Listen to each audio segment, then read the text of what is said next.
কে দিল রে কোথায় ছিল রে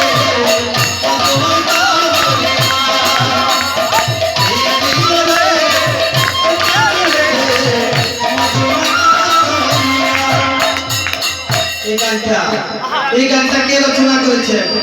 বিজয় জীবন। এই গানের মধ্যে কি বলছে? বিজয় জীবন বলছে হরির নাম ছাড়া গতি নেই, প্রেমানন্দে দুটি বাহু তুলে হরি বলো ভাই। গানের মধ্যে এই পদটা দেওয়ার কারণটা কি ভাবছেন? এই গানটা এই ভারতবর্ষ তথা বিশ্বের মধ্যে যেখানে বাজবে, যারা গানটা শুনবে গানের শেষের দিকে